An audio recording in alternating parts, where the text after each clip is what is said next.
Hi, I'm Nino Gonzalez, and welcome to another episode of Making Sense. Well, in previous shows, I have liked to showcase students here at El Paso Community College, and I'm doing that here again with one of my former students in one of my accounting classes. But she has an interesting story to share, and I thought the community would like to hear about it. So my guest is Liz Saucedo, and Liz, thank you very much for taking time to come out and being on the show and telling us a little bit about yourself. So tell me a little bit about yourself and your experience here at the college. Well, firstly, thank you for having me here. I was born here in El Paso, born and raised, and I started at community college a year ago. Okay. Not really knowing exactly what I wanted to do, so I decided to try go the business route. Okay. So I've been coming here for the last year, and it's really exciting for me and really different. Okay, and there's a reason why you chose the business route, correct? Correct. Okay, and tell us about that. Well, I started my business 10 years ago. Wow, 10 years. Yes, and it was just a crazy idea just to go ahead and open up a shop, not really knowing the ins and outs of business. So 10 years later, I thought I could still learn some more about my business and going to class. So you sort of went, trying to get I guess the street approach, and now you're trying to get the theory approach to helping your business, and that's an incredible success. 10 years, because a lot of businesses don't last that long, especially small businesses. Right. It's very rare to find that, and you must be doing something right. And tell us a little bit about your business. Well, my business is I own a women's consignment shop here in El Paso. And the reason I chose to go that route is because I love resale, and it's a business that's not saturated here yet. Okay, and what is the name of your store? The Label Exchange. Okay, and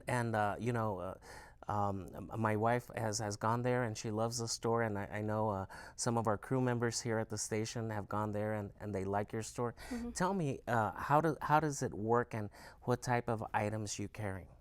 Well, we carry women's clothes, shoes, purses, accessories, anything having to do with women. Mm-hmm. The way our store works is the community brings their items in seasonal, depending on what season we're in. It has their items are cleaned and next to new conditions. What we do is we sell the items for them, and we split sales. Okay, and how much is the split? It's a 50-50 split during a 2-month period. Okay.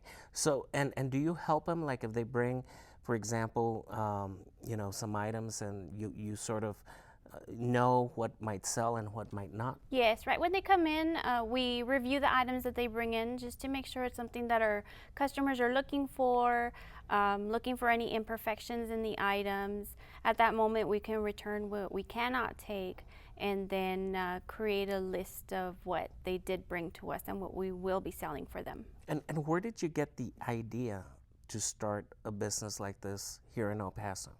The idea really came from resale shopping. I am a thrifter at heart. Okay. Ever since I can remember, before high school for sure. And it's just I have a love and a passion for it. And here in El Paso, there is maybe less than 3 consignment shops. In the bigger cities, I used to go visit my family in Houston and would visit the consignment shops out there, and figured El Paso needed something different, something new. Right, and are there still about 3 in El Paso? That I know of at this moment, yes. Okay. 2 women's clothing and 1 furniture. Oh wow. Okay, Mm-hmm. so the you found a niche, and I think that's what helped Right. your business succeed. So tell me, have you been in the same location since you started? Yes, we've been there for Wow. the 10 years. We do plan to hopefully open up a second shop in the future, probably towards the east side, since it's growing so fast out there. Right. And so tell me, what progression have you seen, not just within yourself, but within the business since you started, that year 1 to right now? From year 1, really it because I'm consignment and the people are entrusting me with their clothes, it's more the trust. At the beginning, it was just friends and family that were bringing in their items, and word of mouth spread. And our consigners and our customers, they just grew from a few hundred to now we have a few thousand. Okay, and and so what are the benefits of consignment? What what um what are some of the things that people like to see, and that your customers, not just the ones that bring the stuff to you, but the customers that shop there get from your store? Well, the benefit to the consigners, the ones that bring the clothes to us, they don't have to lug all their stuff outside for a yard sale Right. and then haggle with people who only want to pay them $1. So what we do is we price them, we merchandise them, we market their items, split all their sales, and then whatever doesn't sell, they get the option to come back and pick it up. Okay. So they don't lose anything. For the customers, the benefit is to find something different, something that not everybody is wearing. You go to the mall nowadays and they have one top, 5 different colors, but it's the same top. Right. Here, we only pretty much usually only have one of item. each item. Right. And I think one of the fun things, I guess, for some shoppers is just spending time there and going through all the different items that you have and trying to find those items that capture their style, correct? Right. It's more of a thrill of the hunt. Right. You're hunting for that one particular item. How has your marketing also grown from when you started to now? Well, when I started, I didn't really know much about marketing, so I thought I need to be on the radio, I need to do flyers, I need to do all this. And it was trial and error because I did spend and waste a lot of money at the beginning. And some things worked, some things didn't. But nowadays, 10 years later, it's really social media that we focus on now. And tell me a little bit about that, how you use social media to market your business and market the items that you have. Well, now it's very visual. People want to see what we have in the store. We can create events via social media using our Twitter, our Instagram, our Facebook. You're on all of them? On all of them. Okay. And I think there's much more that we're not on, but I mean, little by little. Right. And I think that the thing with people now, it's they want to see what you have before they walk into the store. Sure. Which is, I believe, why retail isn't doing all that well. Right, because we've heard that the retail industry, especially a lot of stores at the mall, the traditional mall, are going down, and a lot of the old brick and mortar stores are disappearing or closing down. Yes. You know, for example, just JCPenney is closing down some shops because they can't compete with the trends and with a lot of the online retailers. And we've seen that Macy's has closed down some stores, and some stores have just completely gone out of business, and mostly in the clothing aspect. Right. Yes. It's more. Before, you used to just go to the mall and see what you would find if just to spend the time to go and see you can find an item. But now you know exactly what you want, right, and you go and you look for it. But now what people are doing, they're going online to look for the item before they even get into the car to drive to the mall. Yeah, and I think that's one of the things, especially, and I guess I'm one of those that has gone the online route, especially during Christmas. Usually all of the gifts that I buy, I do it online because I don't want to be going through the problems of finding a parking space at the mall, dealing with thousands of people that are there, and then you get there and the items is not there, or they don't have the size or whatever. Where online, you're guaranteed that, and then sometimes you can even get free shipping. True. Yeah. So that has really changed a lot. Yes. Well, we started too. We started selling items online for the customers as well. Oh, really? Yes. Wow. more of the higher end, or maybe brands that aren't that well known here in El Paso. And the our local customers, they see what we have, and they know that they're going to get a better price in the shop. Right. So they'll take the time to come in and look at it instead of having to wait for somebody to ship them something and they don't know how it's going to be or if it's going to fit. So they can come in, try it on. Great. Give me a couple of examples of some of the higher end items that you have that some of our viewing public might be interested that you carry. Well, right now, off the top of my head, I know that we have some Louis Vuitton. Wow. We have Escada in there, St. John. We also do carry the Kate Spade, the Michael Kors, the Dooney and Burke. So we really have low end to high end. Right. And for example, is that clothing? Do you have purses? A variety of things? Everything. Everything? Purses, shoes, tops, dresses. So for example, if somebody's coming in looking for a higher end purse, and so let's talk about what they could get at retail and what they might get it at your shop. Okay. For example, not too long ago, we just got in a Chanel quilted double flap that retails for about $6,500, I believe. Really? Yes. Wow, $6,500. Yes, it was next to new. Yes. Wow. And we sold it within a couple of days, I believe, for about $2,200. $2,200. And somebody's willing to pay that much for a purse. Yes. Wow. It's just amazing to see, what people are willing to spend on purses or even shoes or things like that. So I think you found that specific niche where you can carry those higher end items and still make it a great deal for your customers. Right. Tell me about another item that you might have had maybe.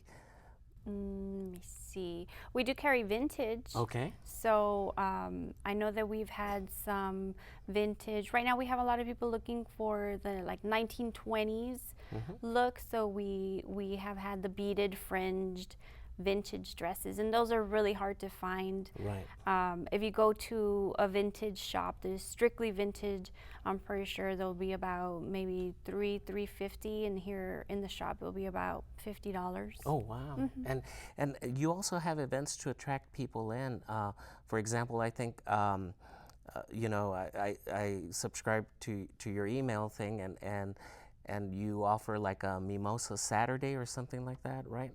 Well, the last one that we had was Moms and Mimosas. It was for Mother's Day. Okay. So the Saturday before Mother's Day, we had a mimosa bar for our customers, so they can enjoy that. Twice a year, we have a Stuff-A-Bag sale, which is $15 anything you could stuff into a bag. Right. And our customers love that one. Yeah. And in July, we have Sip, Shop, and Save Thursday nights from 6 to 9. You come in the evenings, there's special drinks, special snacks, and special sales for the night. Wow, okay. So you try and make it sort of maybe like a girls' night out, social event. Try to make it fun, and different. A shopping event, and where people can come in and they can socialize, they can talk, maybe have a beverage, a snack, and have fun at the same time, correct? Yes. Well, that's great. I think those marketing concepts work well, and we'll come back and discuss more about this business and how the education here at EPCC has helped her on the second part of Making Sense. So stay tuned.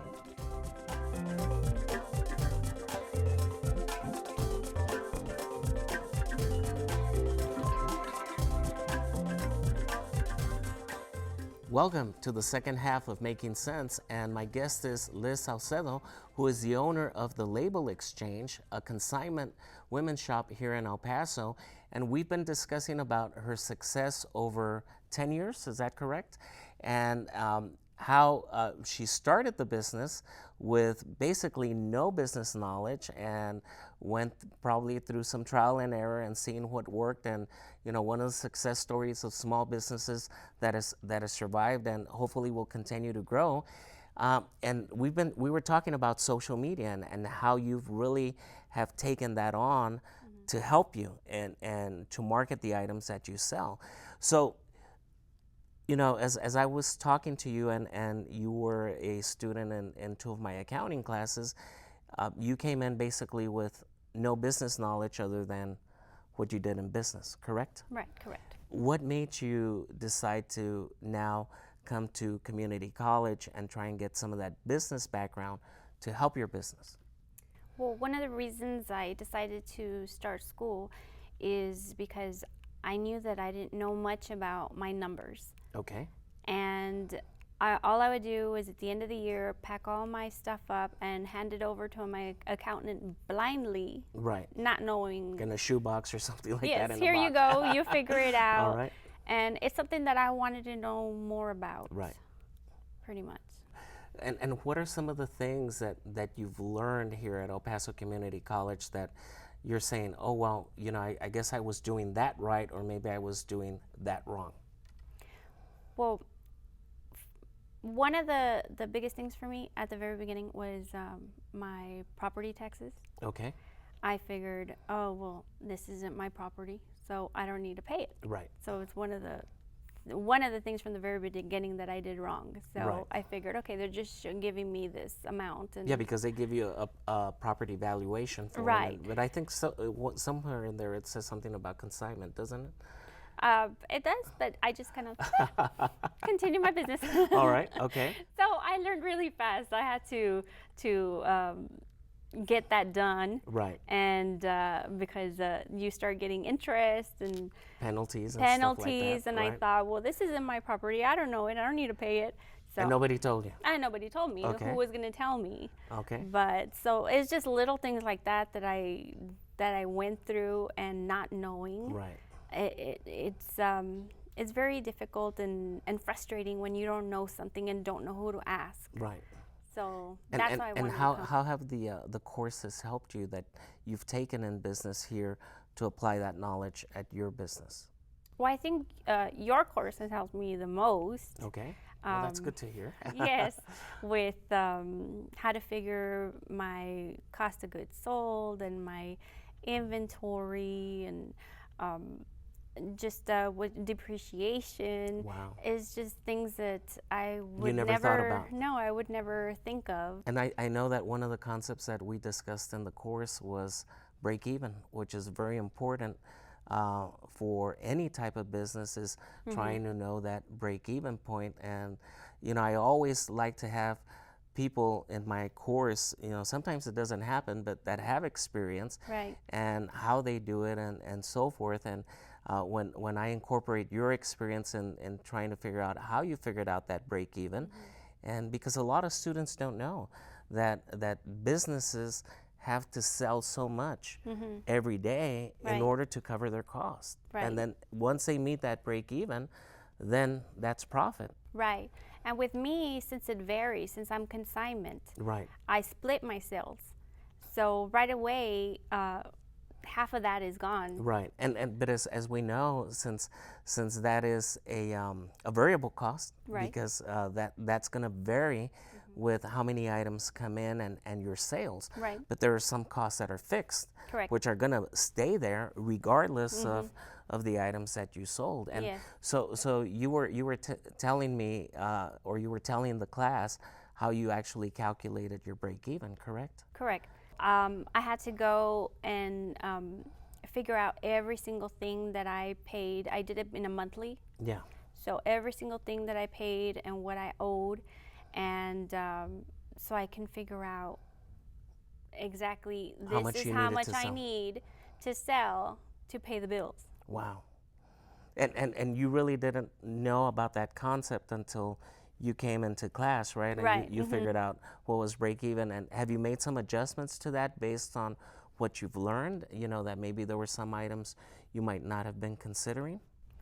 No, I think I pretty much figured pretty much everything figured it out. that I needed to pay Right. in order to break even.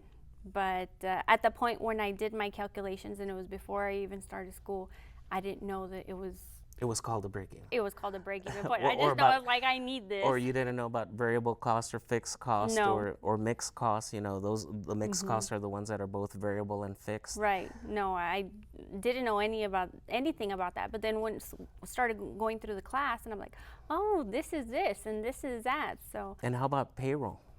payroll, that was a toughie for me. Okay. Because I was working by myself for the longest time. So I still need help in a few areas, and I hope to learn that pretty quickly. Okay. And so, do you have any employees? Usually it's just me, one woman show, but I do have teenage daughters. Okay. And they come in and help when help is needed. Yeah, and probably on a volunteer basis. You know, they come and help mom on with her shop, correct? Exactly, yes. So once you, I guess, as hopefully you'll start employing some people. Now that's going to open up a whole new can of worms with payroll. Yes. And and also just a plug, you know, for our program. We do offer a payroll accounting class there at the college, which focuses on the different types of taxes and the forms and gives you the basics of that. So you might be interested in taking that later on. I plan on taking that quickly. What other courses have you taken other than accounting that have helped you with your business? Well, at this moment, just taking the basics. So accounting was the very first Was the business very first class. one? This So- next semester, I plan to hopefully start taking some more. So maybe, hopefully, you're thinking of taking maybe a management course or maybe a marketing course, which Marketing would be nice. Yes. It's just it's wide open. There's Right. just so much, and I want to learn it all. right, and with even with large corporations, they even have individuals that are assigned to just social media marketing, because that's the direction that marketing is going through. And like you said, things have changed so much, and people want to know what is it that you have, including let's even look at car dealerships. You know, the thing of haggling has gone out because people know what other people are paying for cars for, or they don't even want to step into the car lot unless they know that specific car is there. Correct. Everything has changed so much. And not just that, the social media or even the internet, it changes all the time. There's new things that come up, there's new apps, and the thing with that also is it takes time. Right. It takes lots of time to take the pictures and descriptions and answer any questions. So it's like another job. Right. Yeah, and that's why, you know, if you're a one-person operation, there's only so many hours you have to dedicate to that, and that's why a lot of bigger, medium-sized to bigger companies have their own social media marketing department. And so let's talk about, you know, you mentioned that you had daughters, and let's talk about your daughters and how they view you as going on through this entrepreneurial venture and also continuing your education. Well, I can say that they're very proud of me Okay. for deciding to go Great. to school 20 years later. And I wanted to do it for me, but also for them, so they can see that it's never too late to do anything. That they can continue and follow their dreams no matter at what age. And how do they like the concept of your store, your daughters? At first, well, I raised them there. Okay. So they grew up in the shop. So sometimes when they have to come in with me, they're kind of like, oh, I don't want to go. But it's been very convenient with, oh, Mom, I need jeans. Oh, Mom, it's, you know, during high school, it was very convenient for them. Yeah, especially when they need that special occasion dress or something like that, Yes, correct? a dress for prom or a dress for homecoming or a Right. dress. But now they can appreciate it and understand it, because they're going to go to the mall and the top is going to be $40, $60, $80, and they can find something similar. Or if not the same one, they're at the shop for like $8. Wow. So that's that's amazing to see that you just said that your daughters grew up in there, and hopefully that will also spark an entrepreneurial spirit in them to maybe start their own business, or maybe help you open up that second location later on down the road. Right. And also, I've seen you at school, especially like after class, and you meet your daughter. Your daughter's also taking courses at the college, correct? Yes. Talk about that a little bit. Well, this semester we ended up having a class in the same hall. Right. Around the exactly same time. So we would walk to class, and afterwards we'd drive her back to the school. So it was nice to share that time with my daughter, and something different for both of us. And tell me a little bit about your daughter, and she's part of what program here at the college? Well, she goes to the Valle Verde Early College, so she is starting her college courses, her basics. Right. So she takes classes at the college, at the high school, and then she's taking some college courses as well to hopefully graduate with an associate's when she graduates from high school. Right, yeah, and that's an incredible program. Did you sort of nudge her into that, or was that something she wanted? No, it was all her. Knowing well that she wasn't going to have any extracurricular activities, there was going to be no homecoming, there was going to be no football games. Right. She still decided that she wanted to pursue. And that's one of the things with these early college high schools is that you have to give up some of those Right. traditional things, and now now the concept is changing. Right. Here in El Paso, we've had the first one to be incorporated into the high school, which is a Burgess Early College High School, which Correct. my son will be starting in August of this year, and so he will have that high school experience, but also trying to get his associate's degree before they even get their high school Right. degree. That's sort of crazy that because since college finishes first, that they get their associate's degree even before they graduate with a high school degree. I know, and it's something that is a gift, really, because when I went to school, I know they didn't have anything like that. And your other daughter is also in a similar program, correct? She's attending the Young Women's Leadership Academy, so when she starts her high school years there, she'll also be attending college courses too, to graduate with her associates also. Wow, that's incredible, and just realize, I know it's a lot of hard work. They have to sacrifice so many things, but the opportunities and the doors that will hopefully open up for Right. them.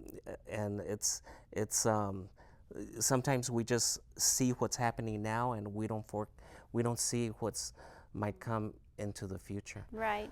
Well, thank you, Liz, for taking time out of your busy day, and I know you have to go back to your shop and make some sales, but it's been a pleasure talking to you, and I wish you much success with your business, and I hope to see that second location opening down some years soon. Oh, thank you so much. Well, Thank you for having me. No Appreciate problem. it. And we'll see you next time on another episode of Making Sense. Goodbye.